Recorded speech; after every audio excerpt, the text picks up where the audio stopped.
Matthias Dewilde, who is a digital stress expert, an author, a speaker, and a consultant from Belgium. And I wish you welcome to the International Stress Awareness Day Stress Summit. Thank you. Glad to be here. You're welcome. Matthias, does high tech cause high stress? Absolutely. I think we all experienced, moments that we can't stop the urge to check our smartphone for email or someone is calling us and it's kind of like interrupting what we're doing at the time. And it's something that's, just very recent in the recent years and before that has come up because, many years ago it was never an issue.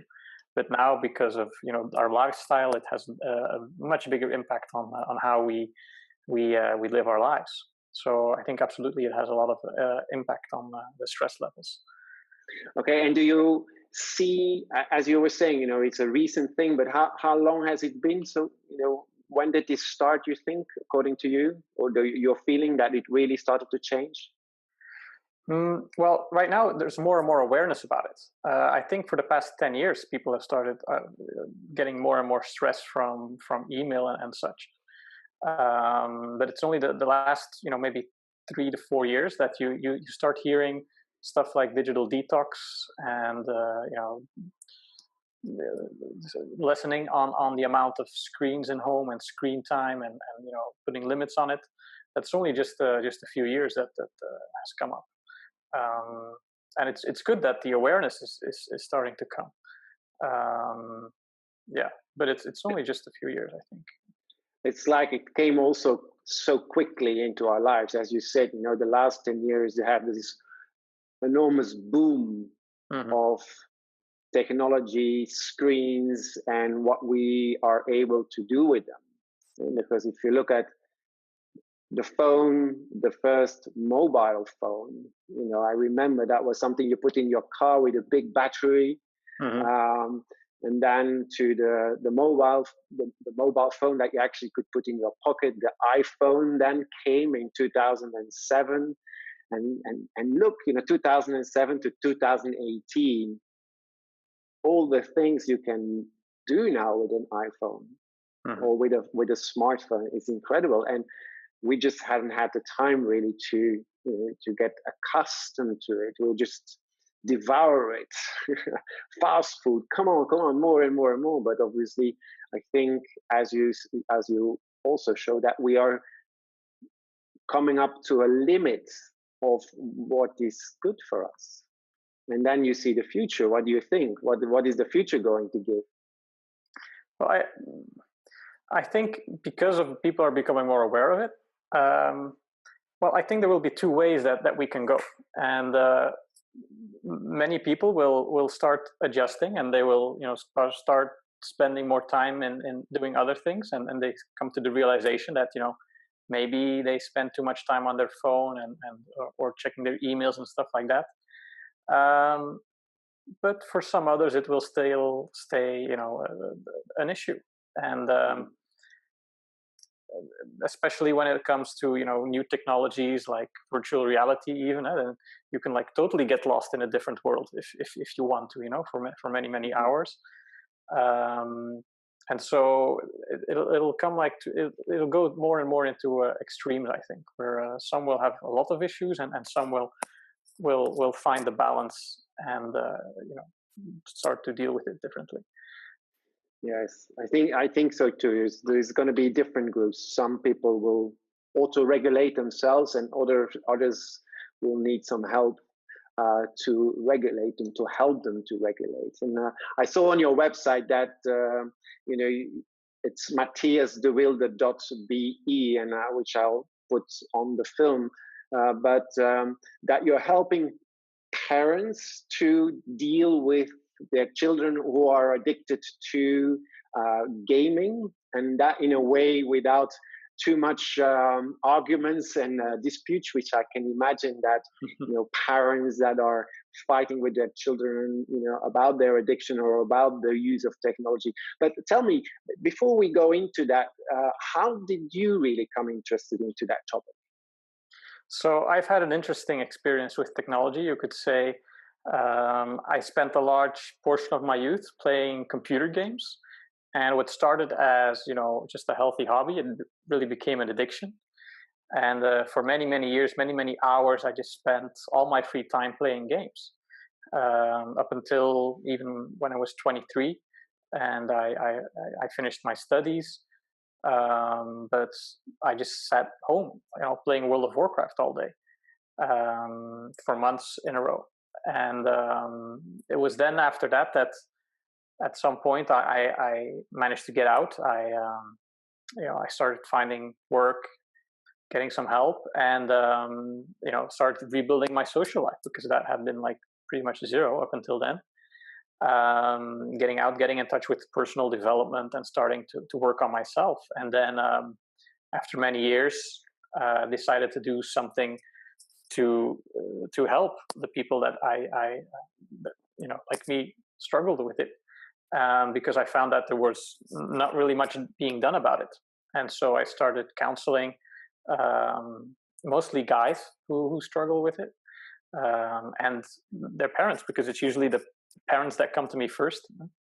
And so it's really the family in its entirety that I guide through this way. And the kids I work with are usually between 18 and 25. Okay. The addiction usually starts earlier, but then usually parents don't start searching for help. They usually they wait a little bit longer, sometimes, unfortunately. So, but that's usually the target audience I work with. Okay, so I have two questions on that. So when becomes a hobby a addiction? Can you tell me a little bit more about that? From when also for parents, when they observe their kids and they're playing a lot with the computer, is there a moment where you say, from this amount of hours or something similar, it is it's considered to be an addiction? And secondly, did your parents help you? You're helping parents to deal with their children who are addicted. Did your own parents have any great influence in helping you? It's a good question. So first, about addiction, I think sometimes we use addiction a bit too easily. Addiction is really a point where it's starting to take control over someone's life. So just because you have some struggle to put down your phone, or just because a 12-year-old kid has trouble stopping to play FIFA on the PlayStation, doesn't mean he's addicted. I think 90% of the kids at that age like to play FIFA, and they don't want to stop when they're playing. That doesn't make them all addicts. So it's really when they start getting older, and in this case, when it comes to gaming, it's like usually the period of 15, 16, 17 years old. And it gets to a point where, like the social life gets, goes more and more away, like personal health, personal hygiene, all these things start deteriorating. And instead comes just that one activity, in this case, gaming. And so what we really talk about an addiction when it starts to have a really negative impact on someone's life. And, they struggle to quit that negative behavior. And there's a few more like official terms for when we really talk officially about addiction, but that's generally what it comes down to. Okay. And what about your own parents? Did they have an influence on helping you? So my parents, of course, they tried to help me, but at that point I wasn't really open to receiving help. And one of the things that when I asked them recently about, what was it like that period for you? And they said, at the end of the day, that was just the only thing you like to do, to play games. So we just let you, because we thought you were happy. But in reality, when I think about it, I wasn't really happy at the time, because what I really wanted was I wanted to have friends to go out with. I wanted to make a career. I wanted to be social. I wanted to have a girlfriend. I wanted all these other things, but I didn't know how to. And if I did, I was too insecure to go for that. So that's a big mistake that sometimes gets made. So of course they tried to help me, but they at that was also like many years. That was over 10 years ago. I'm 32 now. 33. I just recently went 33.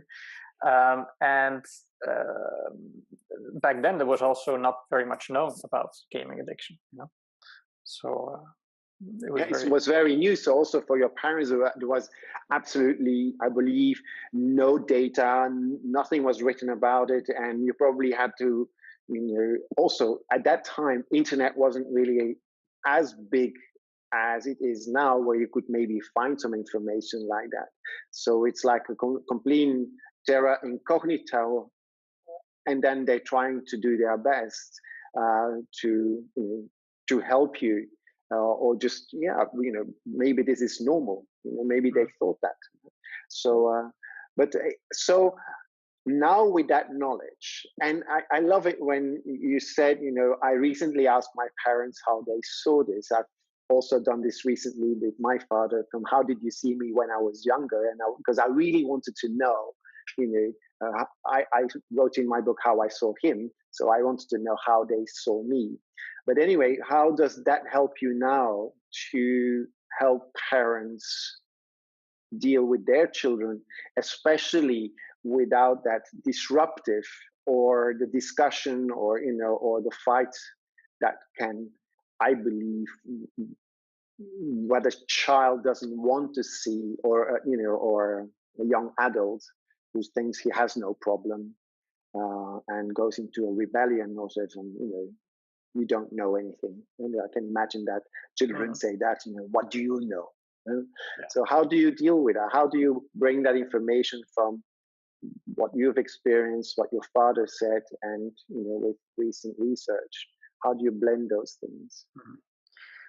Well, there are many things that I do with parents. One of the first steps is to improve the bond between them and their children.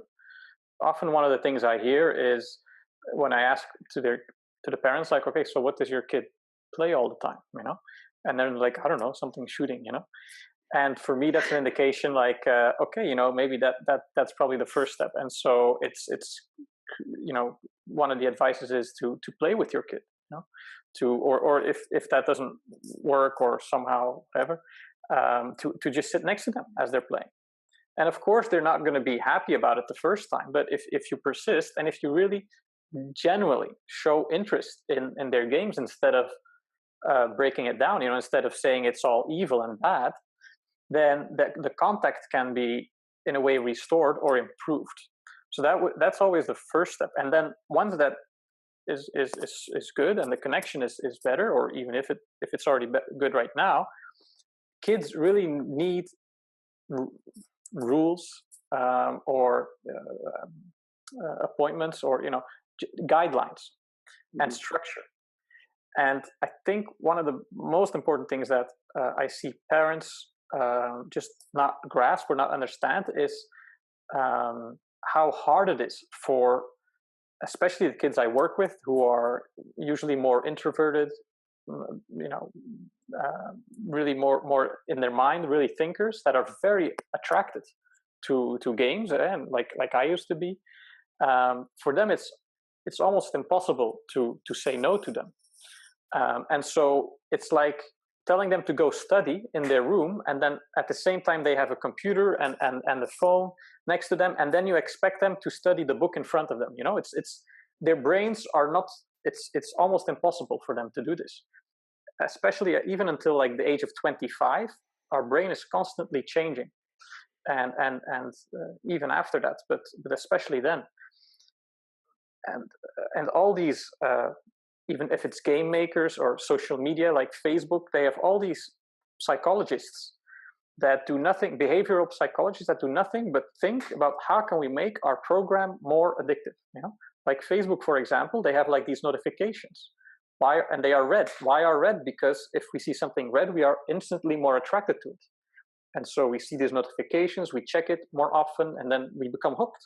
And then they can sell more advertisements. So it's a very normal process, but a children's brain is not cannot defend itself from all these influences and all these ways that these companies get their attention. So as a parent, you simply need to put restrictions. One of the first restrictions is always like at night to eliminate the internet after, for example, depending on the age of your kid, it could be 12 at midnight, maybe a bit earlier, 10 at midnight, and do it you can do it in a way that causes the least amount of struggle and discussions. And one of the ways I recommend is to just talk to your kid about it first, and to set the modem so it goes off after a certain time. And there are many different ways you can do this. Maybe extra modems, or in the software of the modem, or your provider, whatever. But so that the internet shuts down, for example, the internet after a certain time. And this way, you don't have to go to their room and sort of like get into this big discussion, like, oh, you have to quit now. No, 5 more minutes. I'm almost in the middle of a game. All this stuff. It causes for a lot of stress and discussions. No, you just say, okay, look, you make an appointment. Like, okay, at 10 o'clock, internet falls off. And so, like with this one parent, with his son, there was always this discussion. And so there was a new thing that at 12 o'clock, the internet would fall out. And and so now he just went to his son before midnight, and he like 15 minutes beforehand, and he would say, look, it's 15 minutes to 12. Internet will fall out soon. I wish you a good night. And then he left. And then this way, if he was still playing and he would lose his progress or his game because the internet would fall out, for example, then he would only have to be upset with himself. And this is a learning moment, and they can learn to regulate themselves better. And so there's like a few like these kinds of things that you can do as a parent. But it's really understanding how addictive it can be and how important it is for them to have like restrictions on internet time or computer time, and to integrate them in your family. And it doesn't have to be something negative. One of the things I also recommend is to create a family moment every week, like one evening in the week where there's no TV or nothing else, just family time, screen-free family time. That's also something that works very well with the families that implement that. And you can go to a restaurant or do some other things outside, but to avoid the everyone just sitting in their room or on their computer or anything. Just one evening in the week, it should be doable. Yeah. Yes.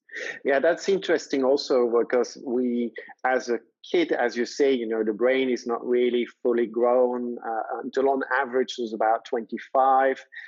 So also we need to give children more experiences. Yeah, if it's always this gaming, it forms a neurological structure, a neurological pattern that for the rest of their lives, they're going to be dependent on. It can change later on, but it's much more difficult to change the structure of your, of the wiring of your brain than it is today already to give a variety of patterns on which they can build. And this is one of the elements also by one of the experts that we have on the International Stress Awareness Day today is Susan Greenfield. And she has written a couple of books about this topic, how technology changes also, for example, identity and behavior, because of this really like, in a way, very mono kind of experience that we're getting instead of stereo, instead of multitude of experiences. So that when you suggest go and do something else, with your children and give them structure, give them experiences, it's so important from the, even already from infancy, from the year 0 to 6, extremely important that it's not all about only technology. And you see sometimes kids with their phones at 3 to 4 years old, in the buggy, and so forth. So yes, I completely understand what you're trying to do with the parents, and it's in a way that we need to learn parenting in a new way. And because also I believe that we as adults think differently as children, but we have to put ourselves also in the children's position of how they understand things, how they see things. And that is not always as easy to think the way they think, because of the difference in brain structure that they have, which we often forget. That a brain is not completely developed till 25.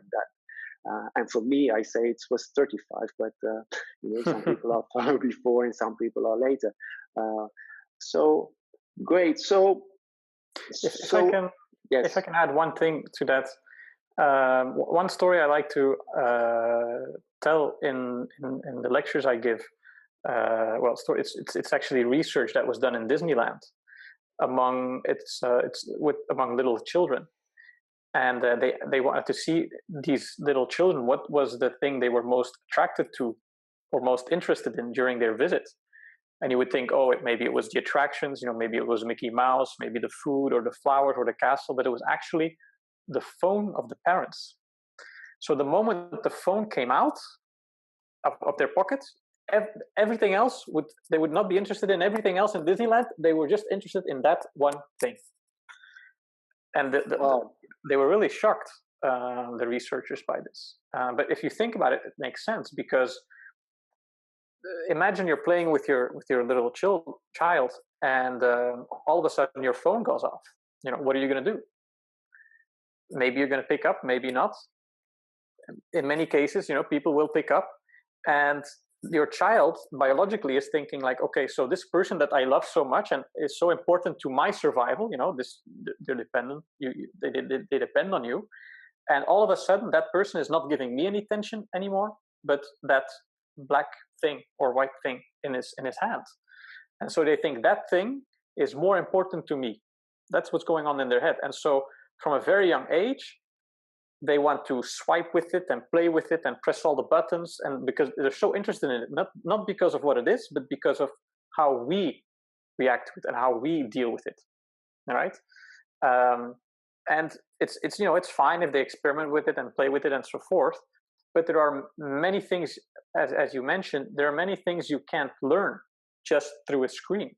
And then it has a lot to do with communication, like body language, intonation.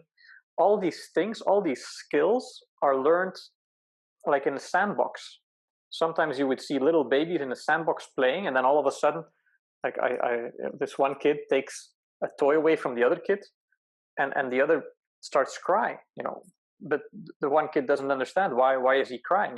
They never learned stuff like being respectful and coming up for your opinion and defending yourself, and all these things. You're not born with them. You learn them. And how do you learn them? You learn them in communication, and they're very hard to learn through a screen. And so, for example, for me, so when I quit my gaming addiction and got out more, you could say, I really had to relearn all these social skills, because I didn't learn them through the computer. And that's why there's like certain recommendations. I think for up until 2 years, it's like only 5 to 10 minutes a day of screen time, which is not a lot. And then it becomes like half an hour at 6, at 7 years old, and then at 10 it's about an hour a day, and that includes even TV time. That's recommended, and I think in many cases we're probably over that. So it's not bad if it's more. It's just the way that children grow and develop is they need a lot of time outside of the screen, doing things like communicating with others, or just being alone and learning to that it's okay to have nothing to do, and then this stimulates creativity and other things. Yes, I'm glad you mentioned that, because it's indeed, that stimulation of creativity. That's also one of the skills that is very, very important for the future, and also reasoning, or ways to think. Some people say even that philosophy. Or okay, you're not going to teach a 6-year-old philosophy, but to reason and to separate from the fake from the real and so forth, that is going to be a very highly um, valuable skill to learn. Now, you also give presentations in schools, if I understood that well. So what's the reaction of the students themselves? How do they perceive you when you come to them and talk about this? It's very mixed. I put a couple things in there that are very recognizable. At some point, I show a screen of a smartphone, but just very briefly, and then I ask them a question about the battery, and then almost everyone can answer because it was one of the first things they check.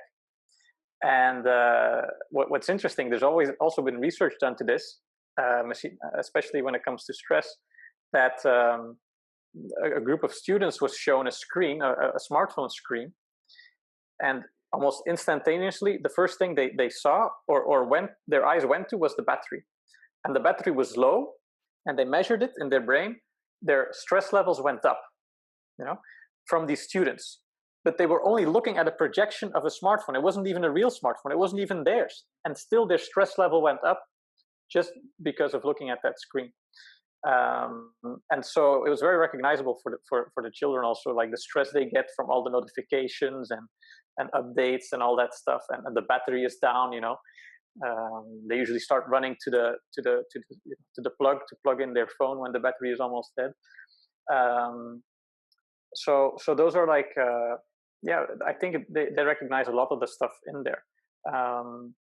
And it's mostly because it's my own story, it's not some professor or some teacher telling do this, do that, then it's because of my own story that I think it makes an impact in the children. They really start thinking about their own behavior. And sometimes I do get guys, coming after and they say like, yeah, maybe I should do some other things, and what can I do and stuff like that, and then talk about that. I know in every group there's always, because not everyone is game addicted, or it's just a few percent, on average about 3%, that has issues with it. I mean, real issues. But for them, if it doesn't get taken care of when they're younger, then it can become a lot harder when they get older. Yeah, I'm really, admire you for doing that, because it's not an easy age group either to talk to. But indeed, I think if you come from the story from yourself, it probably comes over authentic. And that is what people probably also, or children also miss, the authenticity out of people. So you're stimulating them also maybe to be authentic themselves, hopefully. So to end this conversation, which I thought was really interesting, and you've given already some great tips. So what would be that one tip to the audience that you say from, that could help them to deal with this, techno stress world that we're living in? What will be your one, say from, think about this, and this is how you can maybe resolve it? Well, I'd say the one thing is to create screen-free focus time, I call it. So to create moments where there's just no screen, no computer, no anything, that you're kind of forced to think in a different way, and to also just to help yourself deal with that addictive behavior and addictive addictive tools sometimes that companies put in their programs and apps. For example, putting your phone not next to your bed when you go to sleep, but putting it downstairs, somewhere else. So keeping it out of the bedroom, it helps tremendously with, at night and in the morning as well. Having a screen-free family time every week, one evening, just that can help tremendously. And when it comes to parenting, just knowing that for kids it's very hard sometimes to regulate themselves, and it's all part of a learning process. And just to help them regulate it, and even if that sometimes means you have to be strict and have to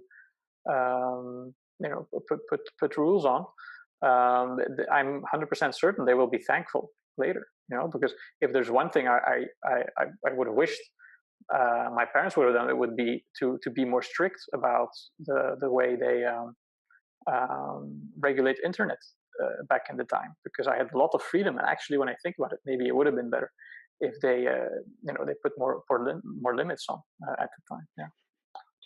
It's interesting. I recognize myself as well. It's like my cousins were treated by their parents very strictly. And looking back at life, I also sometimes think maybe a bit more strictness and a bit more rules and a bit more guidance would have been very helpful on my journey as well. So only looking in hindsight, at that time it was great, because I could do anything and everything I wanted. So, but yes, I really recognize that. So, Matthias, I really thank you for this interview. For International Stress Awareness Day, and wish you lots of success in what you're doing and inspiring people. And so your website, could you just maybe say it out loud what it is, so where people can contact you? Yes, so my website is matthiasdewilde.be, MATTHIES DEWILDE, but I'm sure you'll link it. Yes. And it's in Dutch. I work mostly with people from Belgium and also some from the Netherlands, and that's where people can go for some advice or if they struggle with it. You're also free to contact me. I speak English, as you can hear. So even if you're not living in those countries, sure, and you recognize some of the issues that we've been talking about, feel free. You're free to talk and if I can help. I'll definitely put all your contact details, also your email at the end of the video, so that people can reach you there. Because yes, even if though the website is in English, as you can see, Matthew is very fluent in English, so it shouldn't be a problem if you have any questions to get in touch with him. Again, thank you, Matthias, and good luck with inspiring young people and parents to navigate techno stress better in today and in the future. Thank you. Welcome.